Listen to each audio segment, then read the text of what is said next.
Hello everyone, one of the biggest comments I get on my YouTube videos is what are the best compositions? Your best 5 heroes inside the game to go in on PvP and PvE.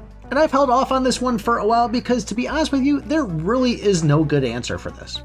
Now, just to get it out of the way, if you are looking for an army to go for, you could go into Almond, Lulu, Kion, go into Bala, and even throw a Rochelle in there. That's going to be a pretty solid army. But if you're looking for a game that's going to be, hey, get these 5 heroes, max them out, and you'll be unbeatable by everybody, this is not one of those games. There might be a little bit more of a meta once you get all your heroes to 16 stars, have all the gear maxed out, the best runes put on top of them, and having them engraved. But until that point, you really just gotta kind of figure out how these heroes work inside the game and apply it to going up against the enemy heroes. Yes, there is a lot of synergies that work well inside the game, like we just mentioned, Lulu and Almond, one of my favorites to go by. But you might also want to go for a Rochelle and an Odelia. That's another great combination. Throw a Milia in there with a Doll Kiss, and now you're really starting to build a nice team. And one of the big things I see is those day one players, they got all their heroes at 5 stars and they just want to start building out the best that they can and invest into 5 heroes. And you really can't do this in the game. Every hero is gonna have a counter, which makes it even more difficult to really say, hey, these are the best 5 you should go in with. For Kion example, if I want to shut him down, I might just go and pop on an Abala and go with an Odelia. Both of these are going to give a stun, do a provoke, and Kion really isn't going to be able to do anything at all. Throw a Harfa out there, get a silence on him, so it really would be a nice way to go whenever I saw a Kion just to do this. But it doesn't make sense in my situation because my Abala is only at 7 stars, my Odelia is only at 7 stars, where I have my Babu sitting at 12 stars. The other thing that you should really keep in mind too is your position inside the game. Now this may be a little exaggerated, but if I go and throw my Lulu on the front line, it's not going to work well. Just to give you an example that, hey, obviously I want to have Lulu in the back. Don't want to throw her up front, she'll be dead in a second.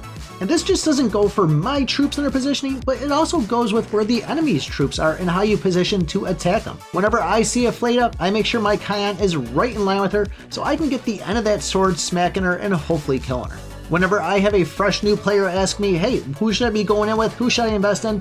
I'll take a look and I usually just pick their 5 highest stars, which are usually going to be just 6 stars and 7 star heroes. There is also the racial advantage inside the game, which isn't going to make a huge difference, but it definitely can make an impact. I mean, if I see a bunch of hordes out there, knowing that I'm going to go in with a human is going to make quite the difference. If I am 600,000 power less than them, it's probably not going to do much, but if I'm in an equal power, this could be all it takes just to get that advantage. So it's the reasons like this where I made the best hero guide, where I just go and pick 2 of my favorite heroes from each of the factions to kind of give an idea of, hey, these are the ones you should try to invest in with those, and then you can build around them. There's nothing wrong with going in with 2 tanks, 1 agility, and 2 supporters, and then saying, you know what, I'm going to go in with 1 tank, 2 agilities, and 2 supporters, or go in with 2 tanks, 2 agilities, 1 supporter.